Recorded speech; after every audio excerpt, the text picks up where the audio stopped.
Back to each their own homeschool. Today's video is going to be about homeschooling my teenager.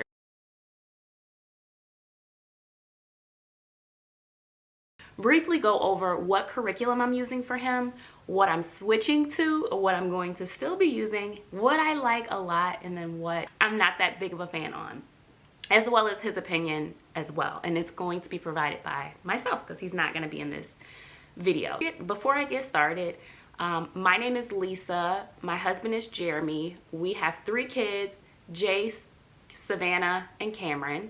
Cameron is 13, Savannah will be 4, Jace is 5. All homeschooled. Cameron came from public school to now being homeschooled this year. Thought that I would just throw a disclaimer out there that each state has different requirements as far as what you have to teach, what the qualifications are for the instructor. My state is a little bit more lenient on subjects that, you know, I have to incorporate. Have all of that covered here in everything that I'm going to give you. Now, what I will say is that we don't have a strict schedule. We have a flow, but I am leaning more towards a schedule because I think that my specific child works better with a set schedule. I like the flow. The 2 younger ones, they like the flow because that's what we've been doing. But with transitioning him from public school to now being homeschooled, I think he's missing that component of, or that structure. So we will be moving more towards a set time. It's not what I wanted to do. I wanted to have a more lax homeschool, but I have noticed for him, he really needs that and he thrives off of it. Does really well with a set schedule. So I will be sharing our schedule with you possibly in the up and coming weeks. But for now, I'm going to go ahead and go over the subjects that I am teaching him and how we go about that. So the first thing that I'm going to start off with is English. We are using Master Books. Master Books has been my absolute favorite. That I'm storing it is in this binder. So I created this binder at the beginning of the year, and it has everything. I did the printout version for their English. It's called Language Lessons for Living Education. It is their level 6. He's a 7th grader, but because of everything that went on last year with the end of the year, like them just being in like e-learning and all of that, I decided to do the 6th grade all over again for him. And we are just finishing the 6th grade right now, so we're going into the 7th grade. He did a really good job. I am very happy that I did that because I took time to, you know, to teach him what he missed out on and things that I felt like he did not retain from 6th grade. So what I have here is I have these dividers here. You guys see it? Is it showing? I hope it's showing.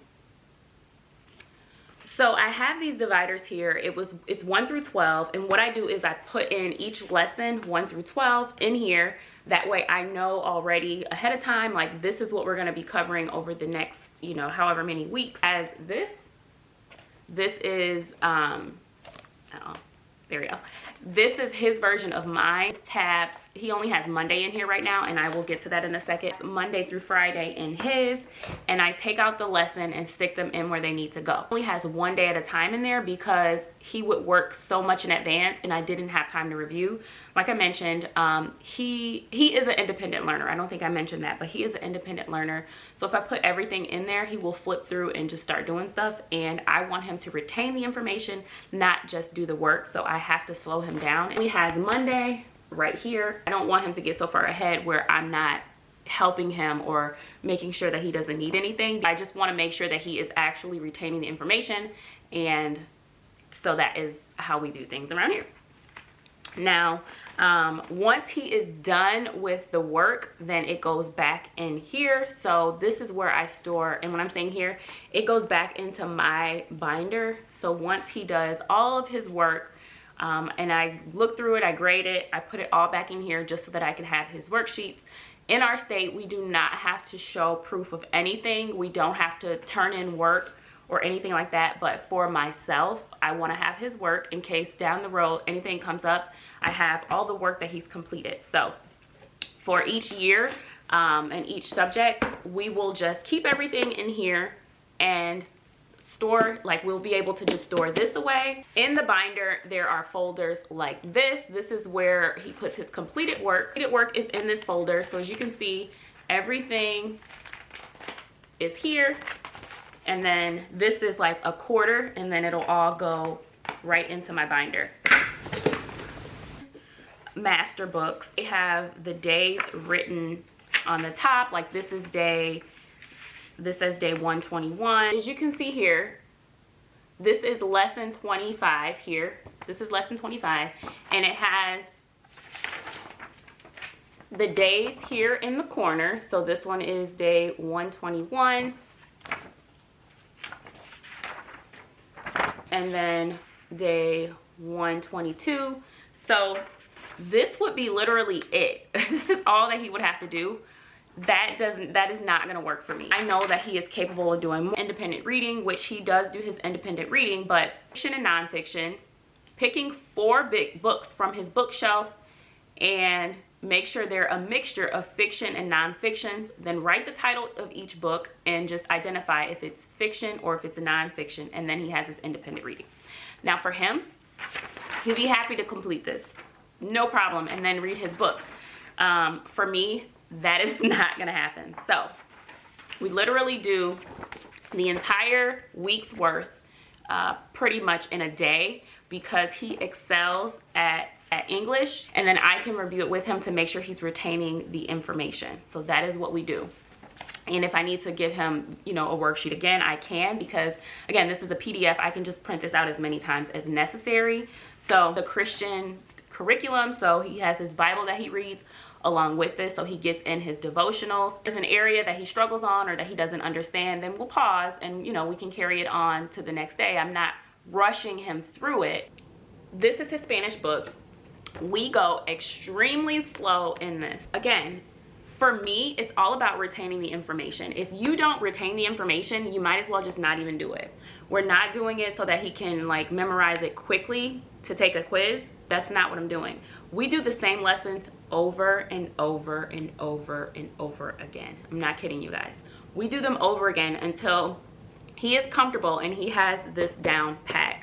Because I know that when I was in Spanish class, I felt like we moved very fast sometimes and I didn't catch on. And in Spanish, if you miss something, or in learning a new language, if you miss something, it can really throw off your growth moving forward. So copy, I use my copy machine for this. We don't use this actual book. That way I'm able to make copies of it and do it again and again. And then once it's time, like once we do a couple lessons, so we'll do all of lesson 1 throughout then that lesson becomes his quiz. Once he finishes lesson 1, then that is a quiz. So now he, you know, when we go over it again, he'll take his quiz first, and then we'll start on lesson 2. Once we go to lesson 2, then lesson 1 and lesson 2 is now a quiz. And I give him everything in here. Like, I don't take anything out. All the definitions and the words, the vocabulary, all of that is in here, because again, I'm not trying to trick him. I want him to have the resources and be able to go to it and make the words out. But if he does it over and over again, he will retain the information, and that is how he is learning Spanish, and he is doing great. I'm Black, but his dad is Guatemalan, so he really needs to pick up on this and learn this language. Is important for his family. It's important for me that he's able to communicate with his family in a way that they communicate as well. Spanish. So this book came from the bookstore, and it is amazing. It's an amazing book. Now I will say, if you are not familiar with how to speak Spanish, you may want to get a disc or something so that you can make sure that you're teaching your kids the proper ways to say the words. Luckily for him, I can speak Spanish enough to be able to teach this to him. And if I ever get stumped, then I call his dad, and his dad will help me through whatever I need help with. The Spanish binder, and the same thing. There is Spanish. So this is the teacher guide, government, and this is his binder with government. Cameron does not like it at all whatsoever. Not interested in government. At first I thought it was this curriculum, because this curriculum is literature heavy. So much reading that has to be done in this curriculum. So I broke it down and we started doing like half of what they're saying to do a day because it is so overwhelming. And we found out that he just does not like government, and that is okay. We're still learning government. I'm trying to, I'm breaking it down into smaller bite-sized pieces for him so that he's not overwhelmed, because I think he really was overwhelmed with all the information and then with everything that's going on in the world. But with everything going on in the world, it is even more important for us to study government. That we're pushing through. We are pushing through government and we are taking it as slowly as possible. And he's reading books as well. So we are using the Gather Round curriculum as a resource for the learning that we're doing. So are we watching the news? Unfortunately, yes, we are watching the news. Like I mentioned, he's reading books about things, and then we're using this as a resource, as a guided resource. I think everybody's just exhausted with the government and politics by this point. This is where I'm showing him how to push through things, and we don't always get to do every single thing that we like. I was going to completely put this aside and kibosh the whole government, but then I'm like, no, that's not how life works. We don't get to just throw away things that we don't like. Sometimes we have to do things that we don't like because it's for our own benefit. This is definitely for our own benefit. Now, although I say that he doesn't like this, as some very, very fascinating information. We have learned a lot. When I say we, I have learned as well from this unit study. Rebecca Spooner did an amazing job, so I'm not saying that she did not do an amazing job. She did a great job. It is just a lot of information to take in. I'm putting government and art together. We are on the hunt for a White House actual building so that he can build, because he wants to be an architect. It would be a great thing to do while I'm reading. He's usually doing puzzles or drawing or coloring or building something. Government is a once a week subject for us. Once a week this happens.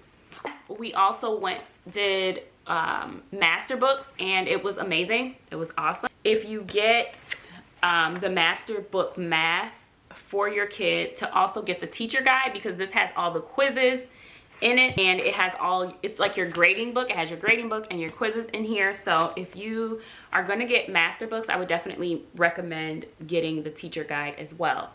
But this is all we have left in this book. This is it.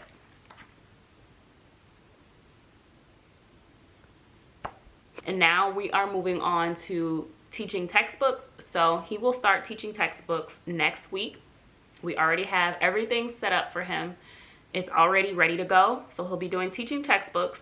And then for English, he will be doing The Good and the Beautiful's English. But we're moving to The Good and the Beautiful. And then we're also adding in typing, because he loves to be on the computer.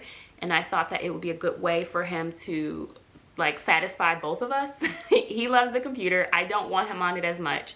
But if I can teach him how to type, then I'm happy, and he's happy just being on his computer. For science, we were doing Spectrum. We were just doing sheets out of the Spectrum curriculum, because science was not something that I was focusing on as hard, because it wasn't the necessity at the moment. But I did need to satisfy a science Spectrum curriculum. He would do his science pages daily, and that would be it. We didn't go into depth with them. There was nothing more. He just did the science pages that it said to do each day. We actually ordered him a science curriculum so that we can go in more depth, because we have a foundation built in Homeschool. So he will be doing science, and that will be coming from The Good and the Beautiful as well. We've done The Good and the Beautiful in the past. That's actually the curriculum I used for Jace when he was first starting off. That is where we stand. I will give you guys an update once I get the order in from The Good and the Beautiful. It said that it would take a couple weeks for it to come in, so we will see when that arrives, but I'm excited. That is all I have for today. I will give you an update as soon as I get the order in. But just to let you guys know, you can expect videos from me here on the Homeschool channel Mondays, Wednesdays, and Fridays. Until next time, I hope you guys take care and have a great day. Bye.